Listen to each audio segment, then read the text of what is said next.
This regular meeting of the Aurora Board of Education is called to order. Please rise for the pledge.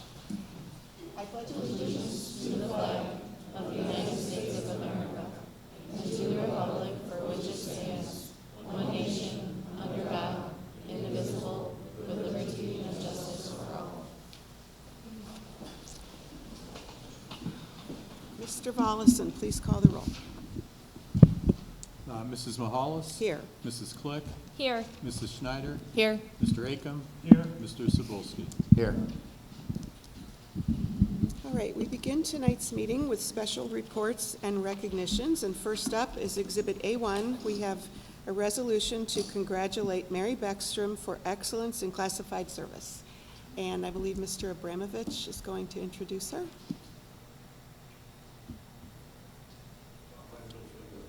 Oh, I need a motion.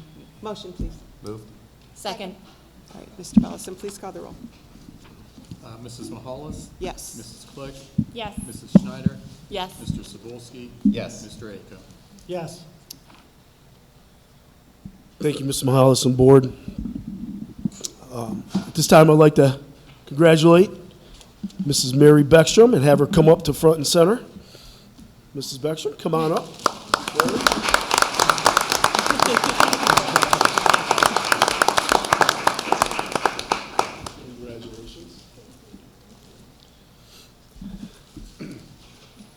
So I want to say a couple things. Mary, when we look at her job, first of all, starting off with an Aurora City School alumna. Yes. Alumnus. Proud class of 1983. You don't look like a year over 1982, I'll tell you that. So, Mary at Harmon Middle School is our media center specialist. She helps run a makerspace. She does a lot of our tech help within the school. She's in charge of our 3D printer. She helps coordinate the author study with our 7th grade.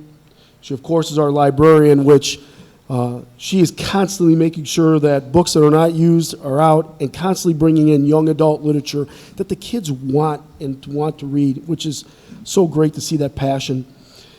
She's our Chromebook point person. She's our book fair organizer, copy machine point person, grant writer. She has gotten thousands of dollars for our school over the years. She's our laminator point person. She runs a Goodyear STEM Day. She's a supervisor for that. She's an overnight chaperone at 6th grade camp, DC. Also takes kids down to the Playhouse Theater. She does our Survivor Day challenge as a group leader.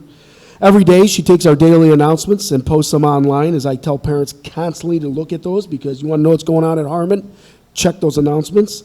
Thanks to Mary.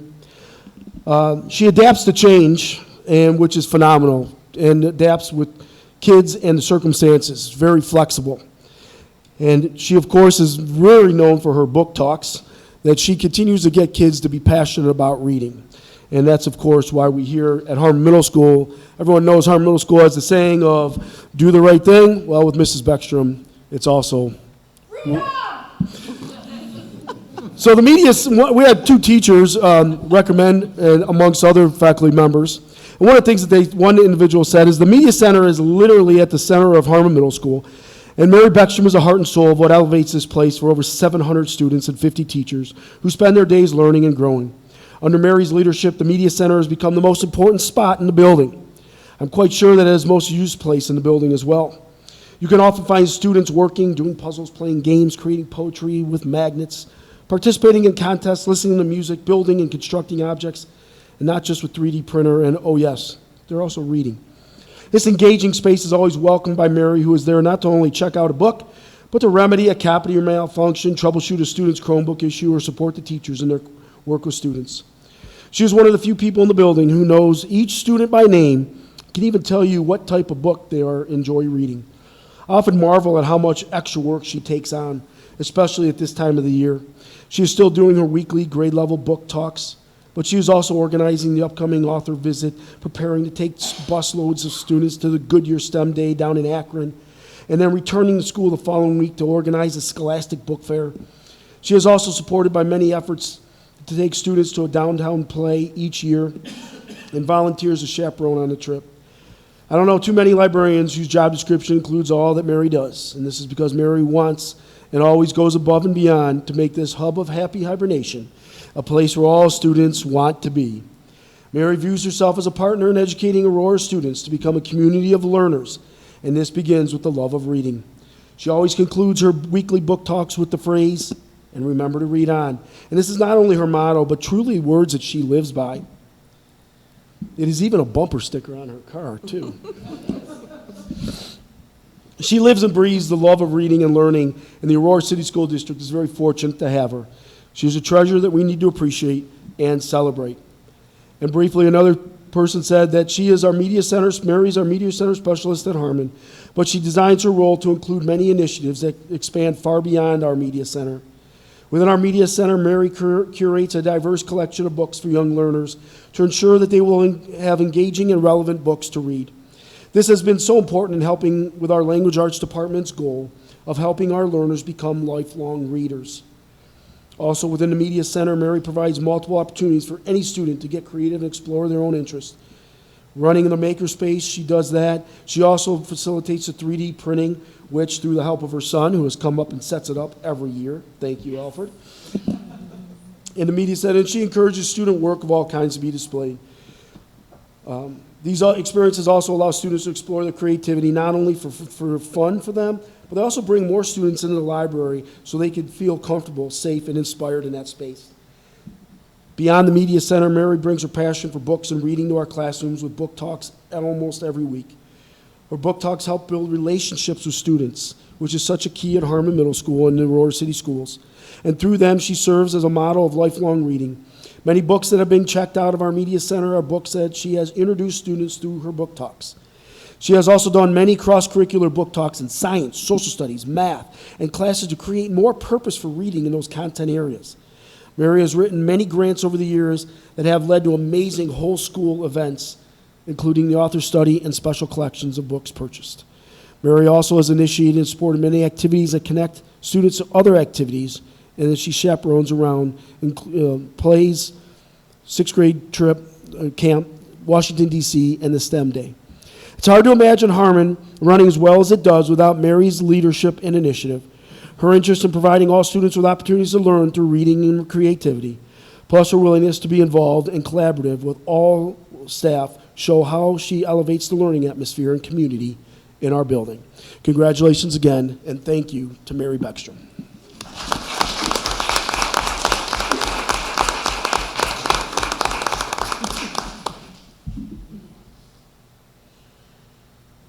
Thank you, everyone. This is such an honor, and it means a great deal to me and my family. My daughter, my son, my sister, and myself are all graduates, proud graduates of Aurora City Schools, K through 12. And Jeff is not a graduate of, I will get to him. I will get to him.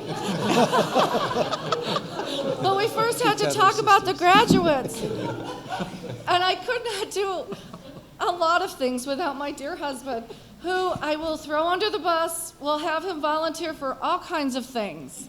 And he's willingly has done it for decades now. And I really, truly appreciate all the support I get from my family. But I also get support from my colleagues, all 5 buildings, Stacy Deanna, Mary Kohansky. When I have a question, I will call up Stacy or Mary, or we'll go see them, and I really do appreciate that. It means a great deal to me. It takes us all working together to make Aurora learners for future ready. And remember to read on! Thank you.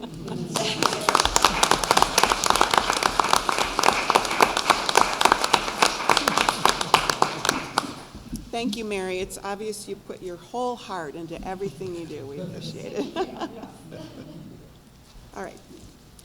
Next is Exhibit A2. It's a resolution to congratulate Elisa Deininger for excellence in teaching service. May I have a motion for approval? Moved. Second. All right, Mr. Maglianico, would you please introduce Elisa? We're gonna vote. Oh, a vote. I'm so excited for her. All right, Mr. Mellison, please call the roll. No, you're good. No, you can right stay there, Lee. Yeah. Let's go. Mr. Akam? Yes. Mrs. Schneider? Yes. Mrs. Mahalis? Yes. Mr. Cebulski? Yes. Mrs. Clay? Yes. You're up. Sorry about that. Thank you, Mrs. Mahalis and the board.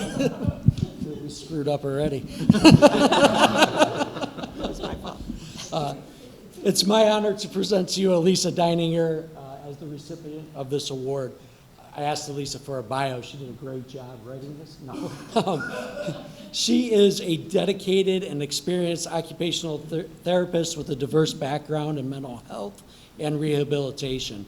Actually, Elisa began her career developing a short-term care psychiatric unit where she honed her skills and gained valuable experience.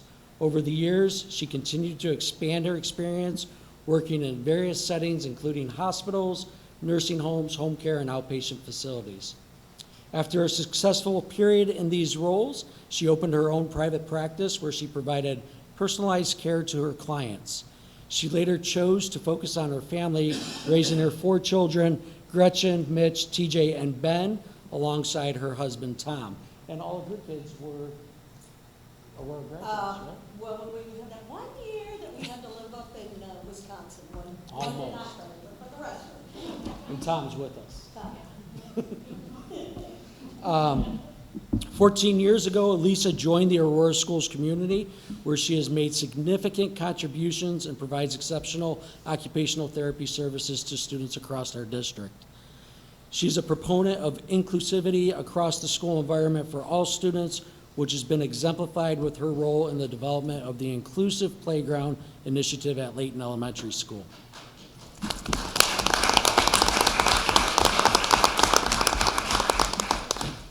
Elisa has incorporated the implementation of zones of regulation and is a key player in promoting positive mental health within the school, which is very important right now. Additionally, Elisa has collaborated with various colleagues in the development of snack carts across our buildings to build pre-vocational skills, and with Mary Beth Hyman to create the Work Ready program at Aurora High School in preparing students for success in their future careers. Outside of her professional achievements, Elisa enjoys traveling and has incorporated her occupational therapy knowledge in various countries, enriching her practice with diverse experiences. So Elisa was nominated by her colleagues in the district who shared the following information. Paraeducator Christy Brugman says Elisa works extremely hard throughout the district. She is helpful not only to the students but to her colleagues as well. She has been a big part of raising money for the inclusive playground. She serves as a wonderful advocate for students of various needs. Speech and language pathologist Julie Ifiola from Harmon says, I nominate Elisa for this excellence award by highlighting her remarkable dedication and contributions to her profession. She has significantly improved the district with her innovative ideas, notably by spearheading the creation of an accessible playground for all students to enjoy. Her commitment to inclusivity and accessibility has transformed the educational services across the district, ensuring that every student can participate fully in recreational activities. This nomination not only celebrates her individual achievements, but also recognizes her broader impact on the community, demonstrating her unwavering dedication to enhancing the lives of others. Another speech and language pathologist, Jane Ann Keenan, shared that Elisa has consistently demonstrated outstanding teaching skills in her areas of expertise, fine motor, sensory, and functional life skills. She is a strong advocate for all students she serves, and she ensures that her goals and objectives are appropriately aligned to students' needs. Elisa is a valued team member across the district in the 3 buildings that she serves as she educates her team members, teachers, and parents, as well as co-treats with other therapists. This year, she took the lead in raising tens of thousands of dollars for an all-inclusive playground so students could play with their peers. She worked tirelessly and fervently for the students and met the goal.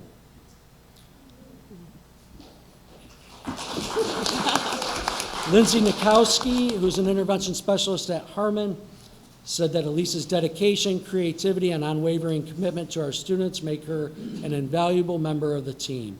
She goes above and beyond to ensure that every student receives the support they need to thrive academically, socially, and emotionally.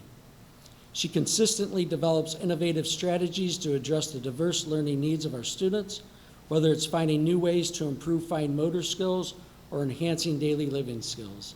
Elisa approaches each challenge with enthusiasm and ingenuity. Elisa's contributions extend beyond the confines of the therapy room.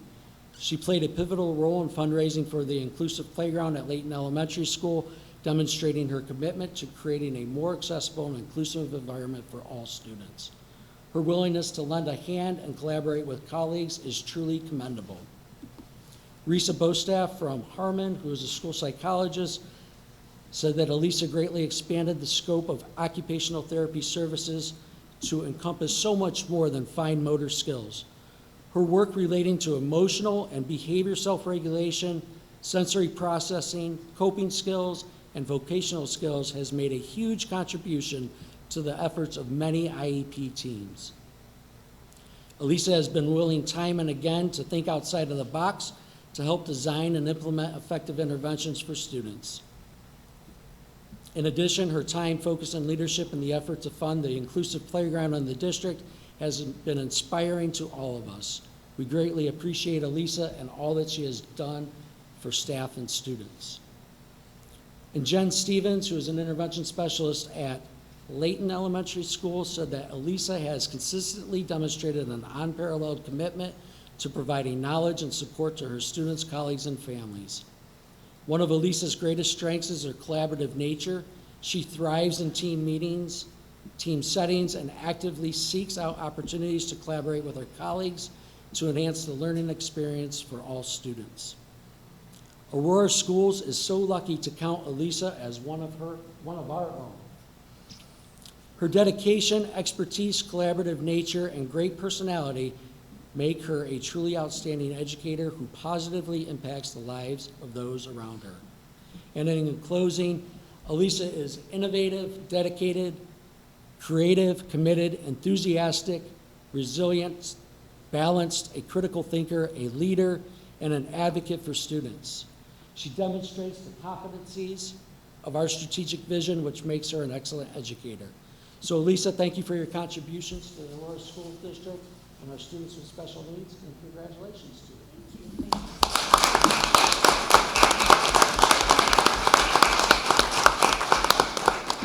I just want to say thank you. If I didn't have the board and the people that said, think outside of the box, that's what I love about the school district. There aren't a bunch of rules that you have to follow and hoops you got to go through. Sometimes it's good, sometimes it's bad, but I appreciate it because I am a thinker outside of the box, and you guys have always been supportive. And, you know, if I didn't have that kind of a board and principals and everybody else, you know, we wouldn't do the fun things and the great things that we do. So thank you for allowing me to be a part of Aurora. And our playground officially opens tomorrow. It's done. There will be a signage that will come in this summer, so wait for that. And then in the fall, Catherine Fuller from the Aurora Foundation is going to help us. We're going to have a ribbon cutting, so please come attend that, but stop by tomorrow. Our kids are going to be the cool kids, and we're going to be the first ones out on the playground and allow everybody else to join us. So thank you again for allowing me to do this, and I really appreciate being a part of Aurora. Thank you.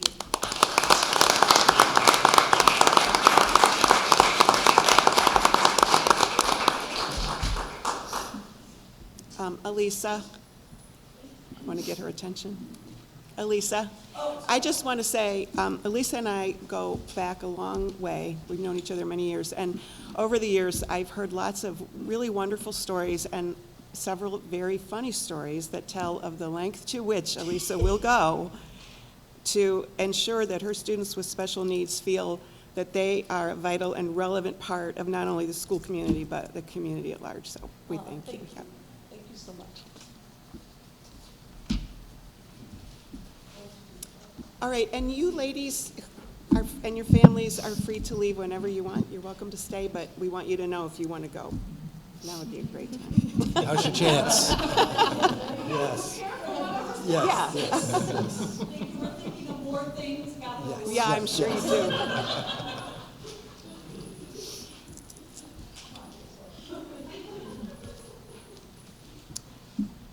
Okay, next we move to the hearing of public on agenda and non-agenda items. The public comment period is a maximum of 30 minutes, and each speaker will be limited to a total time of 3 minutes. The board treasurer will keep the time. Each person addressing the board is requested to provide his or her name and address upon being recognized by the chair, and the treasurer will include that information in the board meeting minutes. The board does not respond at board meetings to questions, but somebody from the table will get back to you this week if you so desire. So first up, we have Mary, do you know how to say it? Miss Mary. It's okay. Would you say it? What is it? LaFever. Okay, would you please go to the podium and give us your address when you get there?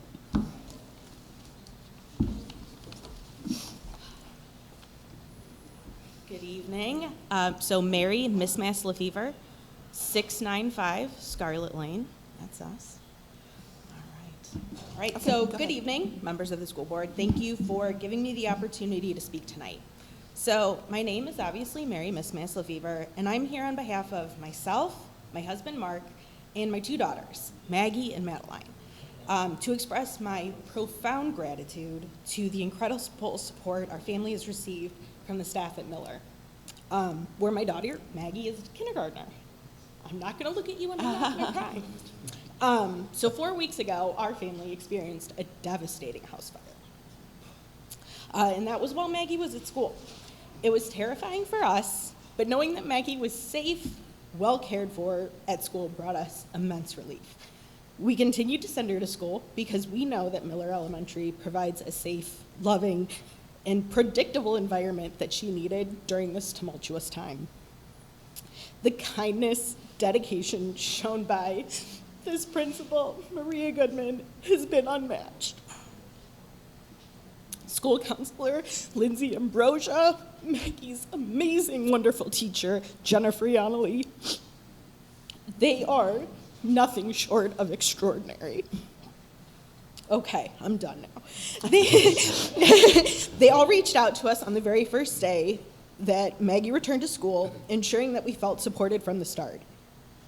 They have gone above and beyond in their efforts to help our family. Maria, Lindsay, and Jennifer are taking turns packing Maggie lunch and snacks with all of her favorite foods, which she loves and adores. They make sure that she has everything that she needs to participate in the end-of-school activities, and she's not left out. Lindsay Ambrosia and her daughter made sure to pick up a backup baby elephant, Lovey, for Maggie while hers was being cleaned. This act of generosity touched Maggie and truly is wonderful. Jennifer Yonley, Leanne Kerrigan, the school head parent for the classroom, and her class came together to collect money, and they bought Maggie and her younger sister, to not be left out, new bikes. So we are so deeply touched, and that generosity was felt. We are incredibly proud to be a part of the Aurora community. The outpouring of care and support from the Miller family, but especially Maria Goodman, Jennifer Yonley, Lindsay Ambrosia, and Vicki Wolf has shown us the true spirit of compassion and community. Our family feels incredibly fortunate that on the worst day of our lives, we just happen to live in Aurora, Ohio, because this city is simply amazing. So the kindness and support we have received from everyone has turned a time of crisis into a testament of strength and warmth for our community. So thank you all for all you have done for Maggie, for my family, for myself, my husband, our 2 girls. Truly, thank you.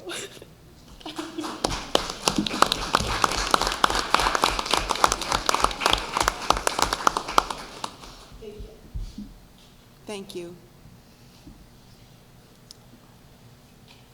Okay, next we have Debbie Rudy Lack.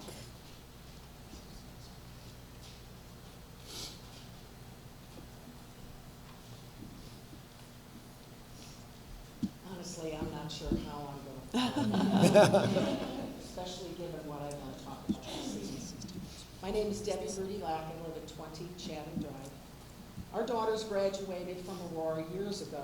Tonight, I'm here as a retired public school educator who is deeply concerned about something I learned this past weekend.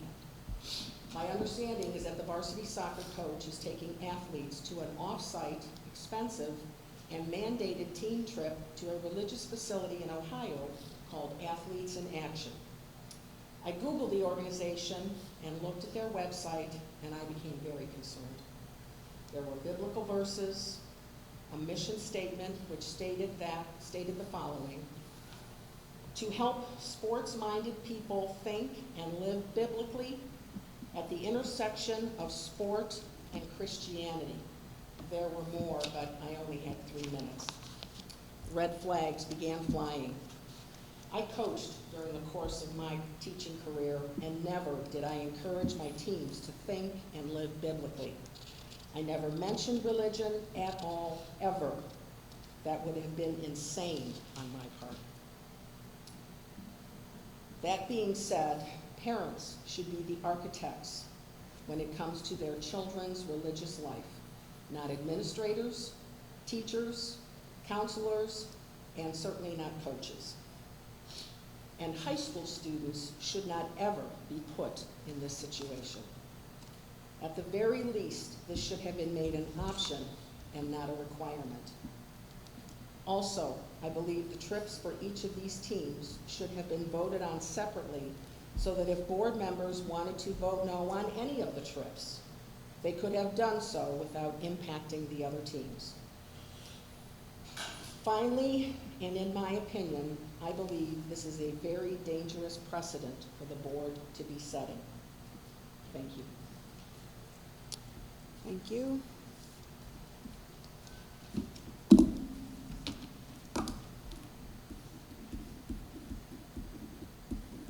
All right, and last we have Phil Wintering.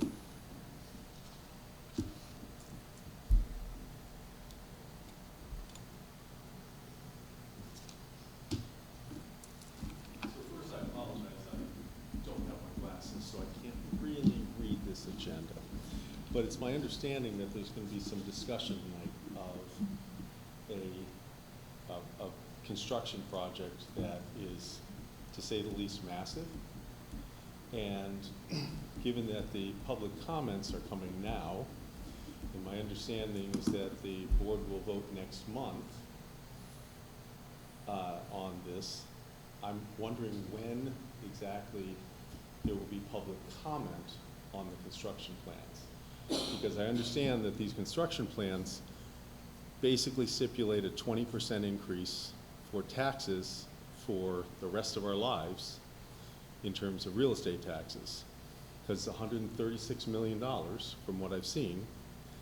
And I think it's important that the community really understands this before the board votes on it. So I'm just wondering, when will there be public comment on what I think we're going to see, which in my struggling eyesight, I don't see on the agenda. We're not voting on it tonight. I know you're not voting on it tonight, And I know you're voting on it next month, but when will the The public board is not comment? voting whether to pass the levy or not. The board is voting as to whether or not to present it to the community for a vote. So from now till November, there'll be lots of opportunities to learn about it. Okay, when's the next board meeting? The next board meeting, the regular board meeting is June 24th, I believe. And- But if we decide to put this levy on the ballot, we will need to vote on it between June 10th and June 15th. So the community won't know about this before the board There have been votes. community meetings, and Mr. Roberto can address that. We've opened it up to the community to come and learn about it and ask questions. How does the community know about Well, this? Mr. Roberto, we'll get back to you because I said we don't usually take time. I don't want to have you get back to me. This is a 20% tax increase. This is for our everybody in regular this room business for meeting, the and we foreseeable don't future. do this at our regular business We meetings. don't do this at the regular business meetings, so the community, you will vote, and the community will have to figure it out. Is that what I'm hearing? The community will have several months to decide if they want to vote. Each person wants to vote yes or no for the levy. And there'll be many opportunities for the community to come and learn more about it so they can make an informed decision. And how much money will the school district spend on pushing this? We're done now with the question and Okay, answer. We're done.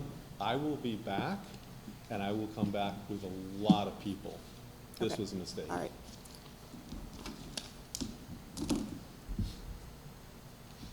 All right. Next, we will move on to the approval of minutes. We had 2 meetings in April.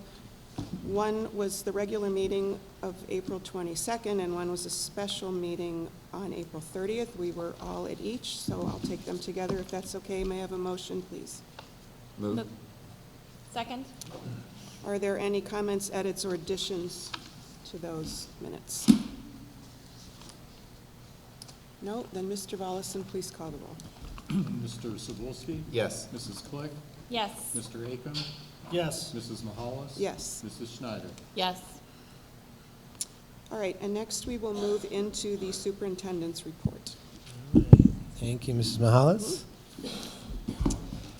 All righty, so I'm going to give a little bit of background and kind of set the table here for the potential conversation and discussion in relation to the potential construction. I wanted to start with a reminder, and this is not just for the board, but for everybody in the community, that, believe it or not, that we are actually in our 3rd year of developing this master facility plan. The process started back in March of 2022, where we were looking into potential new construction for 2 main reasons. One was the age of our buildings, and specifically Craddock, which is actually over 100 years old. And the other is the capacity concerns. And I think you're aware of that, as we have trailers at 2 of our 3 elementary buildings and could easily have a 3rd next year. The goal would be to provide the plan that will address both of these concerns across the district for the next generation agreement. So in April of 2022, the board gave us that green light to start developing this master facility plan. So in January of 2023, we enlisted the help of TDA, that is an architectural firm in Northeast Ohio, after a 2-month search that included site visits and interviews with 7 different architectural firms. In June of 2023, the board approved a plan to focus on building a 9 through 12 high school and reprogramming the other 4 buildings to allow grades 6 through 8 to move to the high school, along with relocating the board offices. Grades 3 through 5 would move to Harmon. Grades pre-K 1 and 2 would move to Layton, and Miller would house only kindergarten students at that point. In April of 2024, a master facility plan, which included 2 options, a green plan and a white plan, along with the reprogramming for the 4 other buildings, was shared with the board, and this was the first time that we shared the potential cost of that plan. That was actually on April 30th. In terms of reprogramming, in the other 4 buildings, we're estimating costs of approximately $17 million, which will be used to get those buildings up to par. So some key points in each of these are listed there. I won't read all of them, but comment on some of them. So at Miller Elementary, right now we're actually using closet space for our speech and reading specialists. So we'll be converting those areas to actually 2 classrooms, small classrooms, to be able to help with that. We're relocating the library from the trailer back into the building and allocating a portion of the original library to create a staff and lunch work area, because we don't really have one, at least an adequate one right now. And then we'll also be repaving the parking lot and portions of Greenman Way. That's one of the things that we're going to be doing at all of our buildings. As you can see around our district, those are some areas that do need touched up. So the estimated cost to be put into Layton is around $1.1 million. I'm sorry, to Miller. Then at Layton, where we're going to have, again, our pre-K building, along with grades 1 and 2, we're going to upgrade the third grade, what is now the third grade hallway, to be able to accommodate pre-K students. So that'll include common restrooms in the east hallway, removal of lockers in that same hallway and replacing with cubbies. We'll also add a pre-K playground on the north side of the east wing, which is basically where the trailer would currently be right now.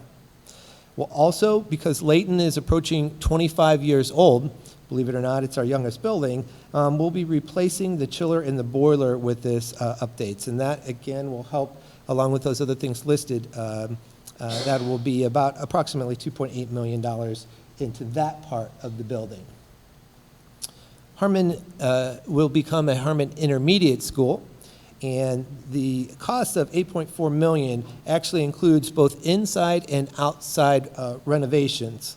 So if you have been around for Harmon when it was first built in 1973, it was an open concept where there were no walls inside or very minimal whatsoever. That didn't last too long before they did switch to adding walls in there. And these walls are the original ones that they added early in the 70s, which would include the ability to shake the wall, and there's really no sound proof in there. So what we would be doing was removing those temporary walls in the center of the building and replacing them with solid permanent walls, and also revising that configuration within there. We'll also take the current library and do some adjustments, complete some adjustments on there to add a total of 3 different rooms, but still keep the size of the library because of how we're going to reconfigure.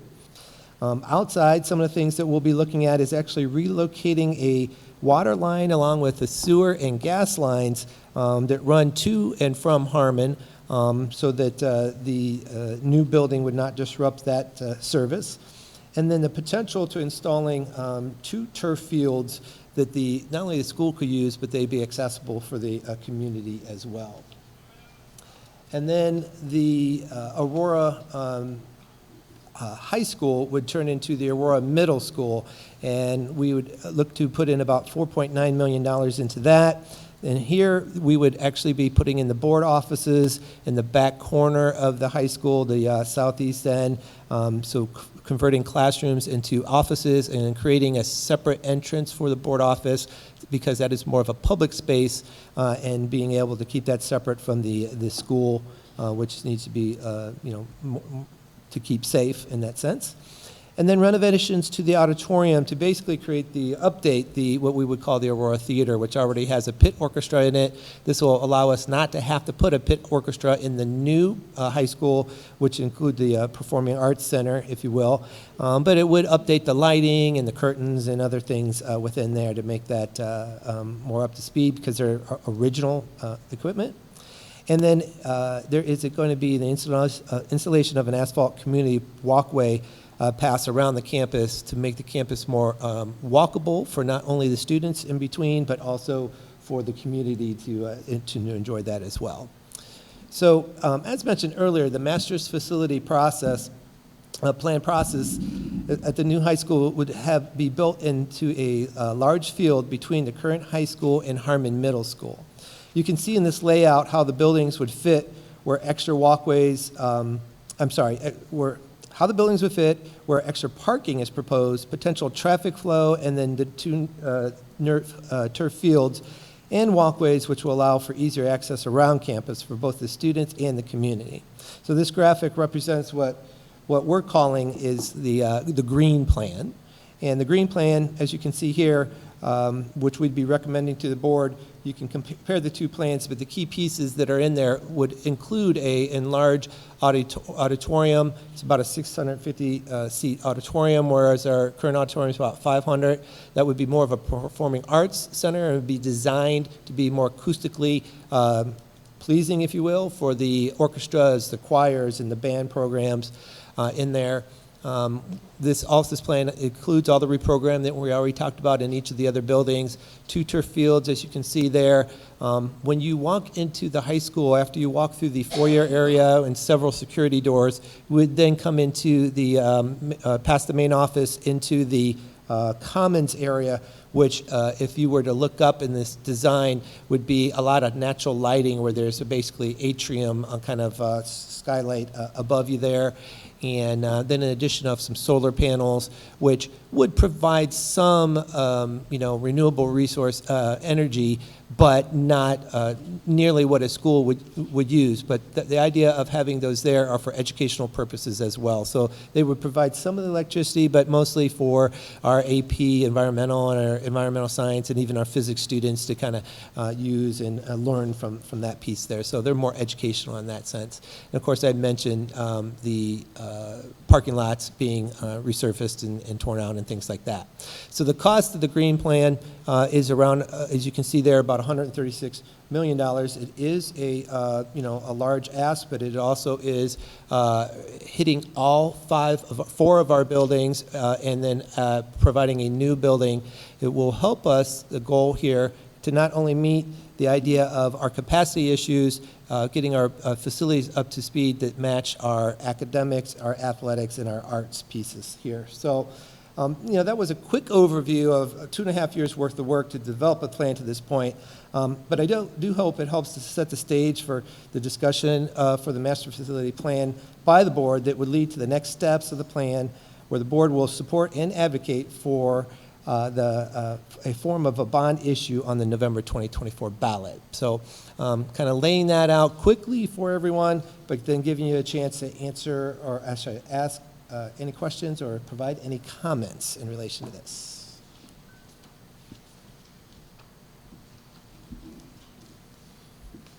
Are there any questions? We don't take questions now at this time of the meeting. I'm sorry, if there are any questions to the board, that was my mistake. My apology. I do have a question. At Layton, where we're moving the pre-K in, that's the plan, I mean, Yes. what is to prevent us from busting out at the seams again? Like, it's still going to be 3 grades in effect. Is there a way to, I don't want to think of another trailer there after we asked the community for $136 million. Right. So the reason why we chose to put pre-K there instead of kindergarten is pre-K is half the size of a typical class. So we're talking about 100 students versus over 200 over 200 students. What's to prevent? I know we have to take students who qualify for that program, right? Pre-K. Yeah. And then we have to match with the typical student. Okay? Yeah. So the size of that, though, what I'm kind of working towards is that we would only occupy about half of that wing. So we would still have 4, potentially 5 classrooms that we could occupy because there's 10 classrooms in each of the wings. And so we could grow into that is where I'm kind of getting at. So we could actually double our preschool size, which we're not anticipating that much growth, but providing room for growth in there. Okay. All right. Other questions or comments? Could you remind us how long the bond issue, the term would last if it's approved? Yeah. Bill, I don't know if you'd like to elaborate on it, but the bond issue, I figure he'll be able to address it quickly. The longest it could be is 40 years, but not all pieces of the construction would last, like furniture would be less. So in the end, it would be in the neighborhood of 37 years. And that's all part of the work that would have to be done before it goes on to the ballot that bond council will work on between the architects and whatnot. And I will say that we are paying off Layton, which, had some, we used money for it, but we were able to pay it off quicker because of some of that refinancing and things like that from there. So that's actually being paid off this end of this year. Anything else? I know we've been asking a lot of questions as we go along, so nothing else for tonight? No? With the variances that would be needed from the city, where in the time frame do those come in?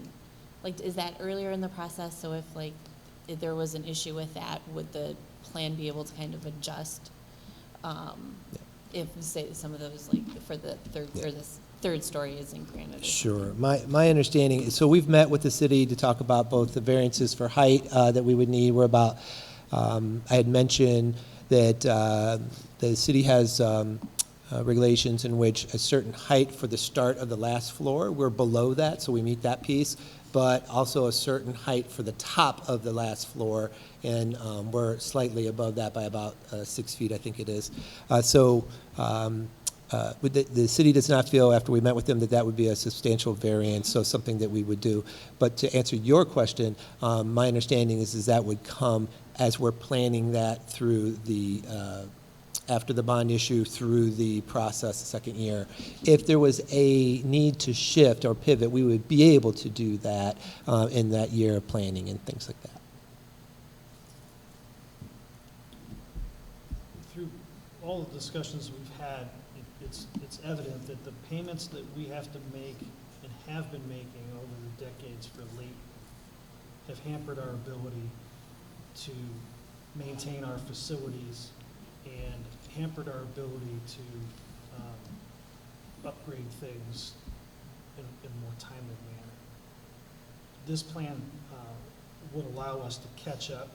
We've got parking lot issues, HVAC issues, internal infrastructure as well, which I understand. But could you also remind us why expanding Layton was not a feasible option for us? Sure. There's a couple reasons, and we did look at that, because when Layton was designed, the idea was expand on each of the hallways that are in the sort of the spoke of the wheel from there. If you, oh, no, I don't have it. Oh, yes, it's in here. If we were to look at Layton, that's the blue building, you can kind of see there. The fourth and fifth grade hallway, the fourth grade hallway is, if you were to extend it, would run into the lake. That's the one that's going to the left.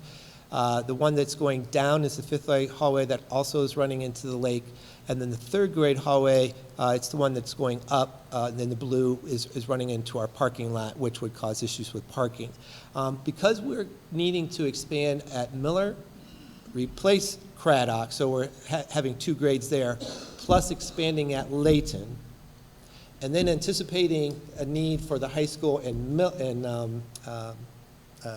Harmon, rather, which are another separate conversation. We were going to need a large amount of area to expand. Based on the way Layton's is situated, we couldn't expand off of there, so from there, we looked at the idea of building a K-3 building versus a high school building, and that's where we came up to the idea of going through a 912 high school. But the positioning, if that was in a location that was able to expand and had the property, that would be an option, but it's not an option for us to be able to put that in the space that we have, which is a challenge, as you can see, all around our campus. We're tight on space. Did I hear you say that the capacity issues are going to follow, they're just going to continue to move through the district? Well, we'll see that growth. We saw that when Layton was first built. We used to have 4 buildings in the school, and then when Layton was built in the early 2000s, we saw the need for expansion at Harmon in 2010.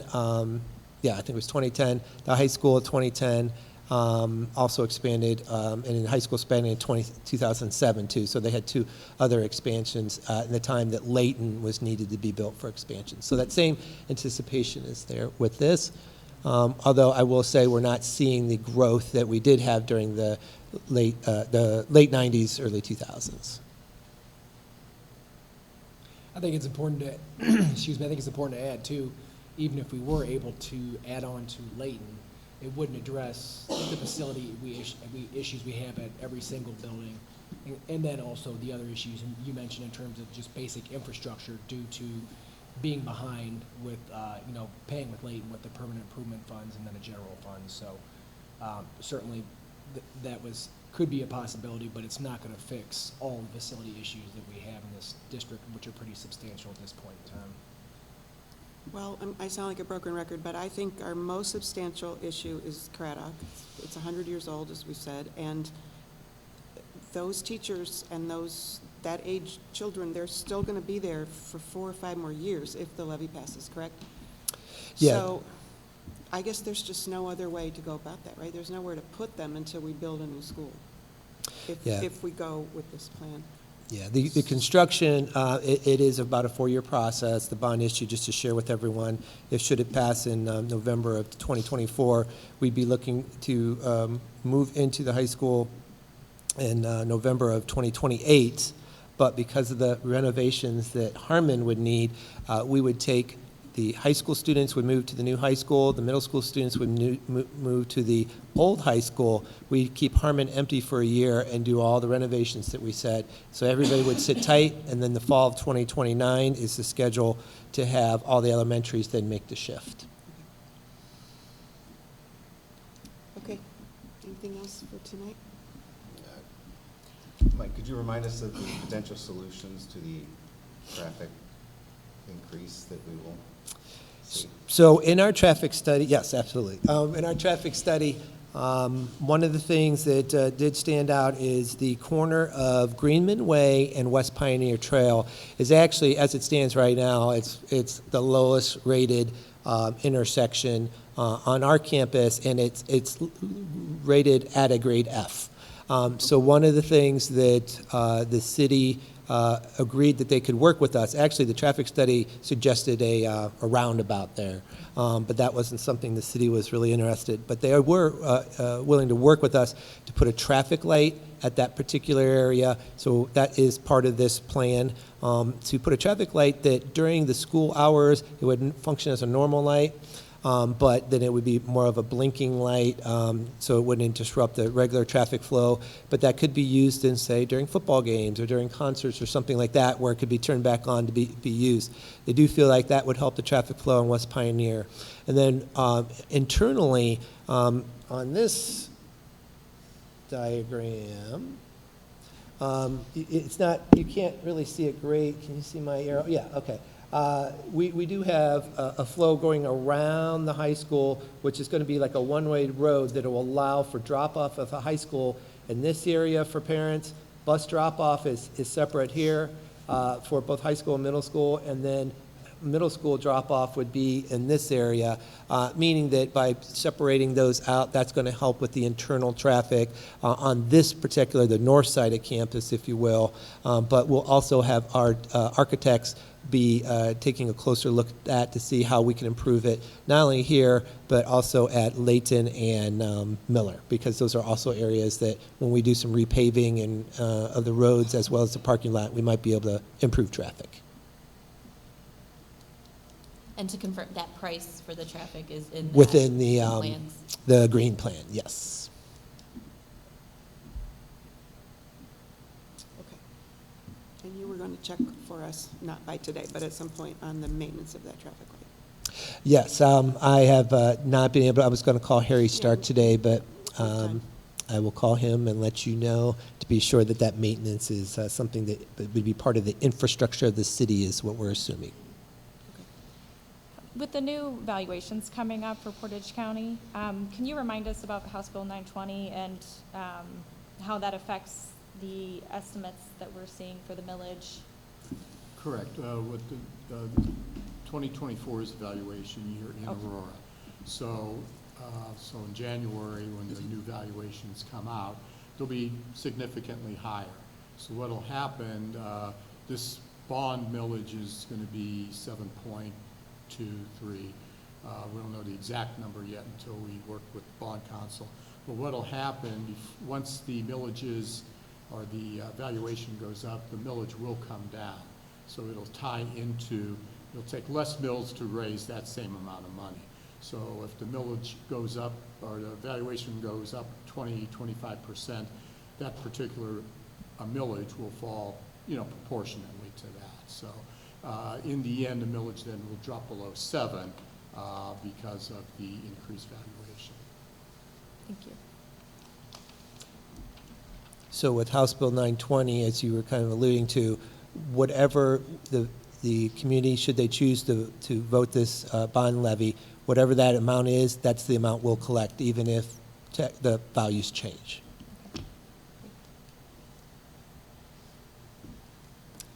All right, then, did you have anything tonight? No, I ceded my time, obviously, for this and this discussion. Okay. All right, then, Mr. Volleson, we're ready for the financial report, and thank you, Mr. Aburrow, for that report. Absolutely. Thank you, Mrs. Mahalis. This evening I have two resolutions for your consideration, and I'll start with the financial report for the month of April. And in April, our expenditures exceeded revenues by a little over $1 million, decreasing our general fund cash balance to about $28.5 million, 10 months into the fiscal year. So revenues were about 5.31% greater than projected, and expenditures about 0.5% also greater. The big revenue items that we had come in, we had a property tax allocation from Portage County, about $1.5 million there, along with the homestead exemption, which is another $200,000. We should be receiving the Summit County allocation sometime this month. In our restricted grants and aid, our school foundation, we received $133,986 for the high-quality instructional materials subsidy. And I think Dr. Milsitich, in one of his previous reports, this is something that with our language arts, we're required to have different instructional materials. Unfortunately, the cost of this program is probably going to be in the neighborhood of maybe $400,000, and the state is giving us this $134,000, so the remainder will be the responsibility of the district out of the general fund as that purchase comes into being. Also, in all other revenues, we received our shared income tax on abated properties from the city of Aurora. This year was $174,719. Last year was $175,682. So essentially, we received the same amount of dollars on the abated properties. And what this is the shared, the shared on the income tax on new jobs created by the abated properties in excess of $1 million. So with the tax collected by the city exceeds $1 million on additional jobs, we share in that with the city, half and half, anything over that amount. On the expenditure side, everything's running pretty much with normal variances. So thus far for the fiscal year, our revenues are about $8,500 less than projected, and expenditures about $129,000 greater.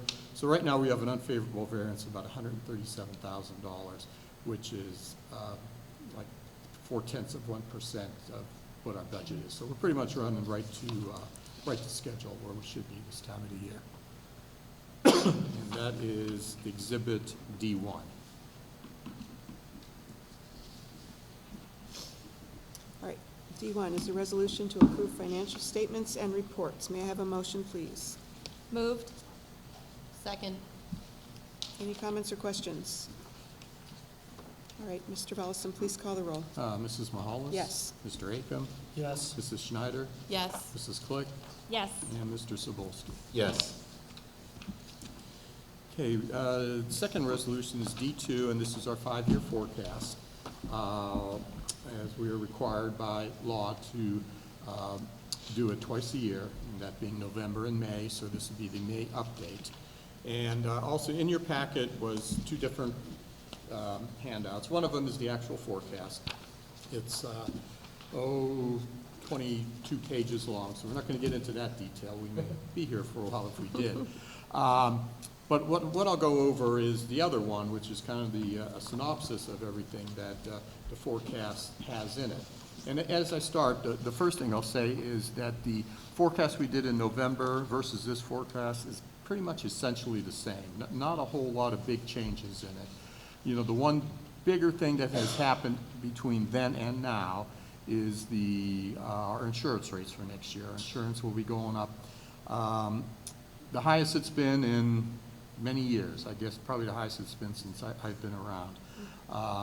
So it's going to be, we're going to see a 16% increase in our healthcare insurance. So this will be our medical and prescription costs. So that has some effect on the forecast, as the 16% was roughly equates to probably about a little over $1 million a year increase in that particular expenditure for the district. So with that in mind, the forecast itself, if you go to the first page, you could see our current fiscal year. that we're projecting revenues this year, a little over $48 million, and expenditures, $46 million. So we're going to be in the black about $1.7 million this year. Now, the main reason for that is we passed the levy last November, that 5.9 mil operating levy. The total the levy will bring in is about $5.13 million, and in this forecast, you have the first half of that, the first half collection, so which is about a little over $2.5 million. So what I'm saying is, without the passage of that levy, we would have been in deficit spending to the tune of about $800,000 to $900,000. So it shows obviously the need for that particular levy, and obviously with the taxpayers passing it enables the district to continue the current programming and moving forward with all the things that we've been doing. Your second page just shows you, how does the money come in, and obviously we're locally funded. 75% of this is coming from our local taxes, and mainly of that, it's the real estate taxes. Over $34 million comes in on the real estate, and another $1.8 million on our public utility personal property. State funding includes the Fair School Funding Plan, which is the foundation, is about $5.2 million. We have some restricted catastrophic aid for special needs children, and then also the rollbacks, and these are on all the levies from 2013 and previous. So that'll be your homestead exemptions and your two other rollbacks. All other revenue, things like fees, interest on investments, so on and so forth. So when you look at it, 75% local, about 20% state, and all other 6% to add up to your 100%. How we spend the money, again, you could look at the next chart. Personnel, it's a people business. 87% of our costs go to salaries and benefits for the employees. Purchase services accounts for about 5%. Purchase services would be things like all of our utilities, our electricity, our gas, our water, our trash pickup, those types of things. All other would be, basically everything else, supplies, some of the capital items that we purchase, different fees that we have to pay.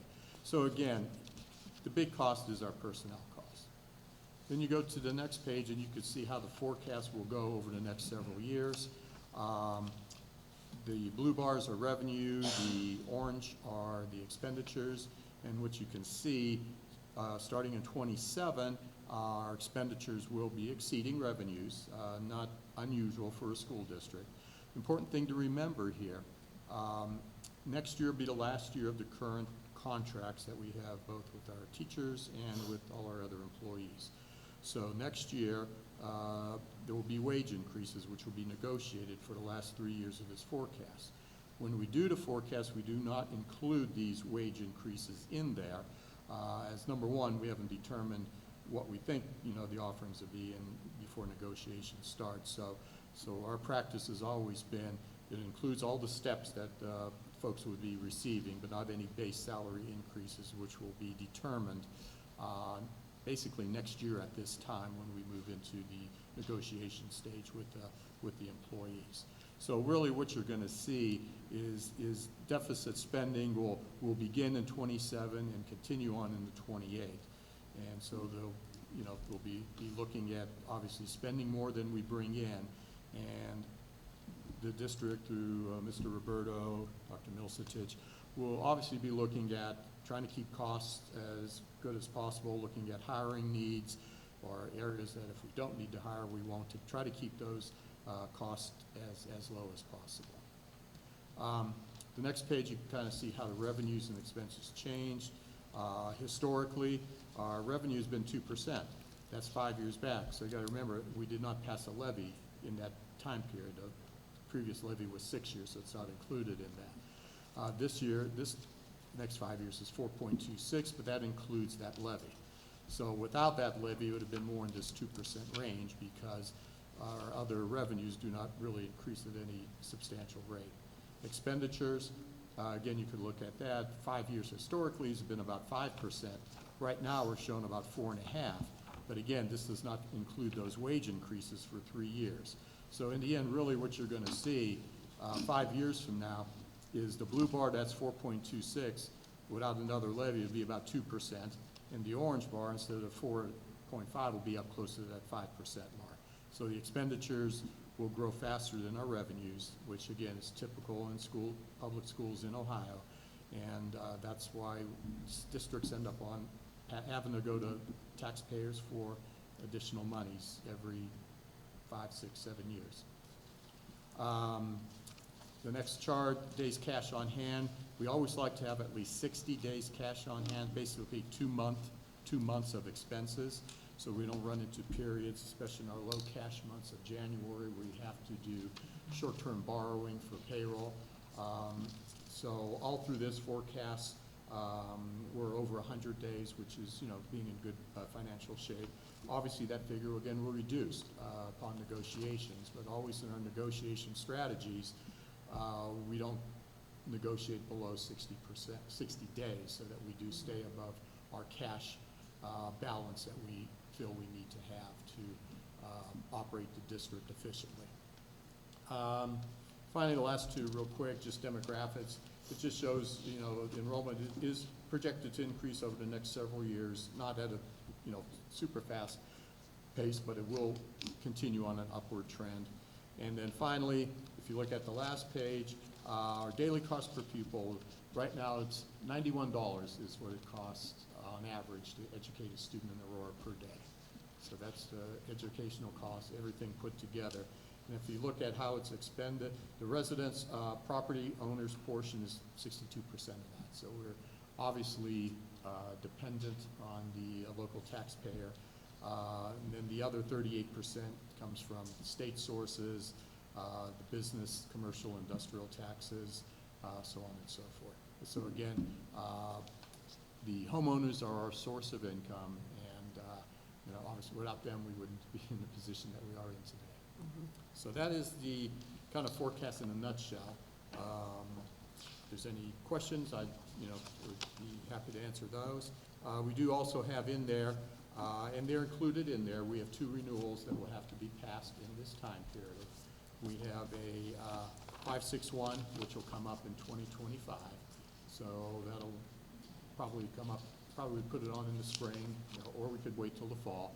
And then we also have the 733 mill, which will be in 2027.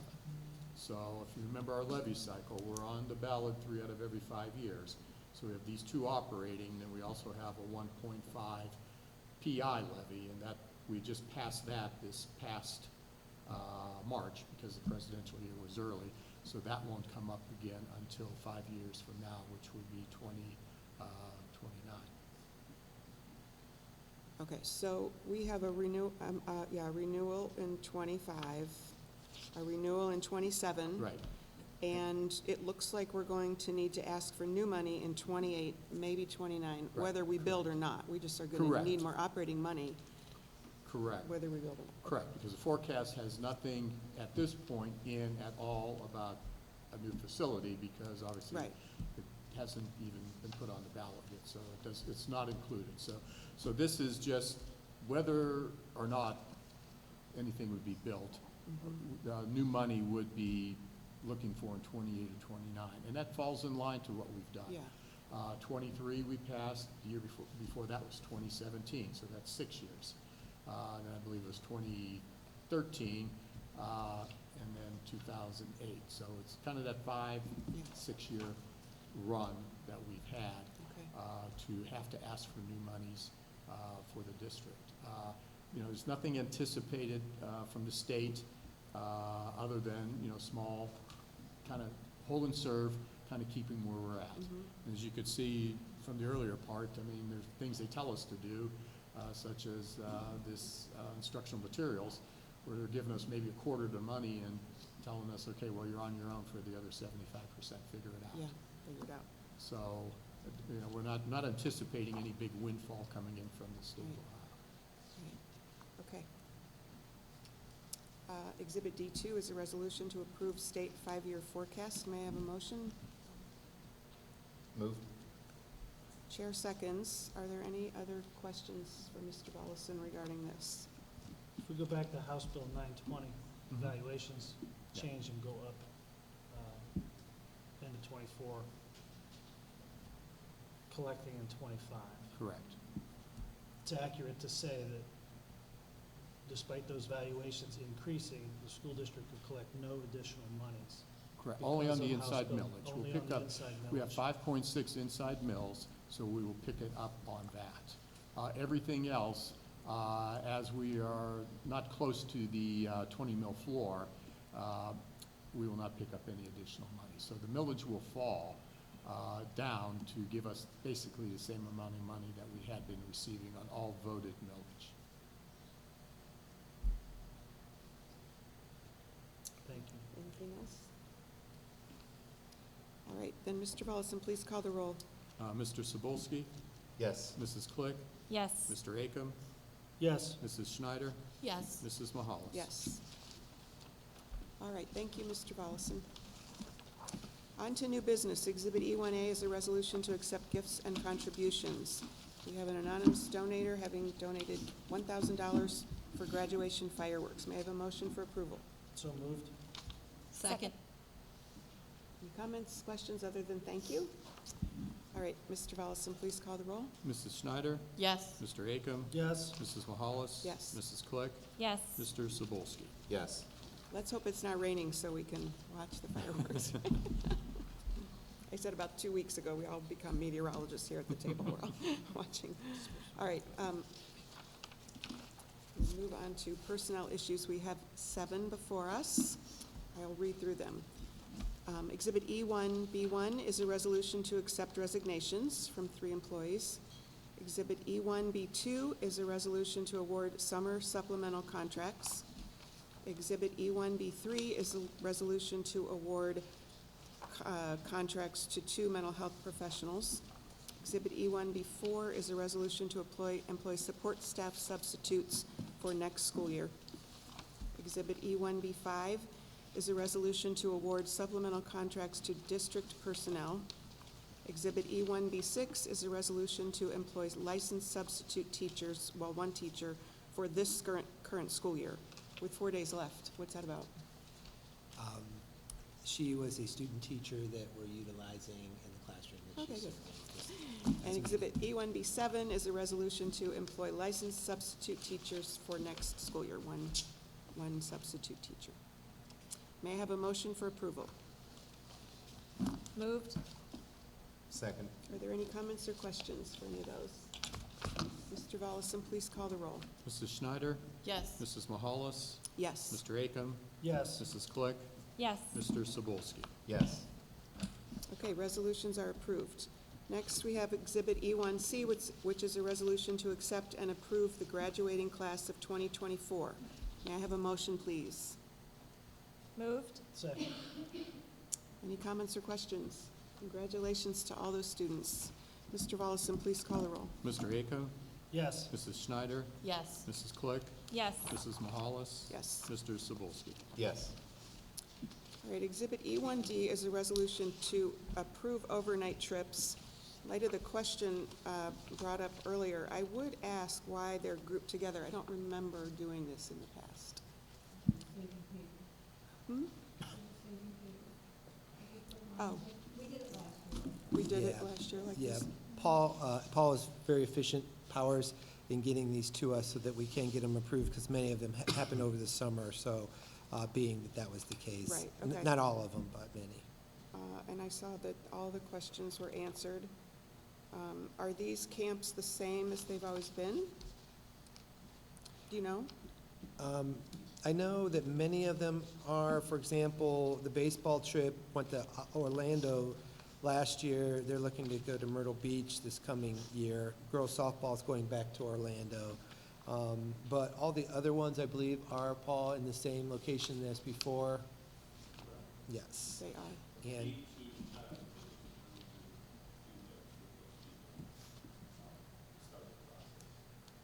Okay. Does that include the soccer camp? yeah, including the soccer camp. And for clarification, that's the location, but it's not run by, and again, Paul, correct me if I'm wrong, it's not run by, there's no affiliation with the religion that's in there, but it is out there. Similar to when our band goes to Temple Grove for band camp. The location is at a church camp, but there are no, it's all secular. It's not, no religious activities going on, things like that. All right. So they're just using the facility? Yes, All right. using the And, facilities. does the price of those camps, does that include like, the fundraising amounts that the families would be responsible for? Good question. So for clarification, I think the coaches shared the raw number with families with the idea that through fundraising, those would drop down. So for example, in the soccer's case, the cost that, like, I believe it was around 600 is the raw number, typically would drop down to 4, maybe even in the 300, depending on how successful the fundraising was. And it's the way that it's been done each year. And then, because with like the soccer camp, it's happening before, I'm assuming some of the teams are finalized. So is there an expectation that families are fundraising before their child has made the team? So the camp will be after final cuts, but the fundraising, and again, Paul, correct me if I'm wrong, I believe the fundraising might be beforehand, but it goes into a large pot rather than individual pieces. Would that be correct, Paul? Some fundraising will be before cuts? True, in multiple sports. Yeah. We do that, whether we do the football card sales that come up here this month, kids that are with the football program now, may not be with them, decide not to play in the fall, it's just one of those things. Obviously, this is all run through the school accounts, there's no separate checkbooks, anything like that. We are accountable for all this. And roughly, I'll just give you an idea, roughly our office runs about $400,000 to $500,000 camp money through our office each year. So there's a lot of stuff going in and out. Before I got here, there was all shoe boxes, all personal checking accounts. So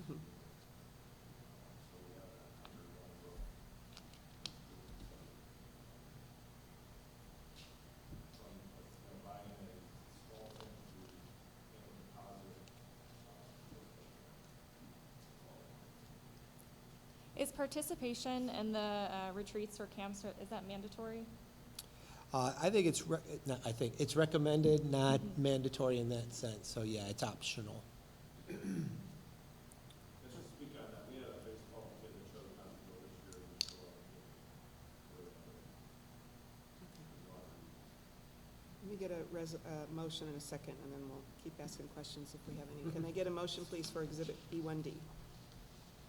Moved. Second? All right, are there any other questions? All right, then, Mr. Volleson, please call the roll. Mr. Acom? Yes. Mr. Cebulski? Yes. Mrs. Mahalis? Yes. Mrs. Click? Yes. Mrs. Schneider? Yes. Exhibit E1C is a resolution to approve the out-of-state overnight trip for the band camp. May I have a motion, please? Moved. Second? Are there any comments or questions about that? Oh, there it is, Temple Grove. Yeah, that's what you said. Okay, Mr. Volleson, please call the roll. Mr. Cebulski? Yes. Mr. Acom? Yes. Mrs. Click? Yes. Mrs. Schneider? Yes. Mrs. Mahalis? Yes. Resolution is approved. Exhibit E1F is a resolution to approve the purchase of a 2024, I can't even say this out loud, Ram ProMaster 10-passenger transit van. Are you serious? We're on a roll, so we're going to get the second one while we can. No, this one is actually made and on-site, and we're able to purchase it. So will allow us to have two, not only for the fall sports coming in where we have golf, both boys and girls, and tennis, smaller teams that can take advantage, but also our special education department will be able to take kids to like the 2 Cafe and things like that. So we'll be utilizing that for sure. Great. Did I get a motion? Okay, can I have a motion, please? Moved. Second. Any comments or questions? Mr. Volleson, please call the roll. Mrs. Click? Yes. Mr. Acom? Yes. Mrs. Mahalis? Yes. Mr. Cebulski? Yes. Mrs. Schneider? Yes. All right, and Exhibit E1G is a resolution to approve the lease purchase of Chromebooks. May I have a motion, please? Moved? Second. Is this just part of the rotation or whatever it is, how we do it? Yes, this is our time for our rotation. So what we'll do is our current Chromebooks that are in the grades 6 through 12, will rotate down to the elementaries, and then these new Chromebooks will be used for the next 4 years, and then we'll just continue that rotation. So everybody always has at least a Chromebook that's less than 8 years old and can be serviced. Okay. Mr. Volson, please call the roll. Mrs. Schneider? Yes. Mr. Acom? Yes. Mrs. Mahalis? Yes. Mr. Cebulski? Yes. And Mrs. Click? Yes. All right, and we don't have any discussion items before us tonight, correct? I will say at this point that at our last public work session, the board agreed to give Mr. Volleson the green light to go ahead and talk to bond counsel and get moving on that. So I think we're all still in agreement with that. I didn't hear anything to the contrary. So then we'll know exactly what's before us when you get that ready. All right, so we'll wait to hear back from you on that. Right. And then under board items, I did want to commend Mr. Hayes. I thought the award ceremony was very well done, very efficient, and it moved along as quickly as it could. So thank you and your staff for that. Tomorrow night is baccalaureate for those of you who would like to come and are able to, and it's at Silver Creek at 7. Is that right? I don't know. Yes. I should have said that. Is that right? Yes. Okay. And then graduation, I'm sorry, if you sent us something, I missed it. What time do you want us there? The board? Okay. And in through the same door by the tennis courts? That door into the stadium? Okay. Okay, anything else? All right, then I will entertain a motion for adjournment, please. Moved. Second. Mr. Volleson, please call the roll. Mrs. Click? Yes. Mr. Cebulski? Yes. Mr. Acom? Yes. Mrs. Mahalis? Yes. Mrs. Schneider? Yes. All right, meeting is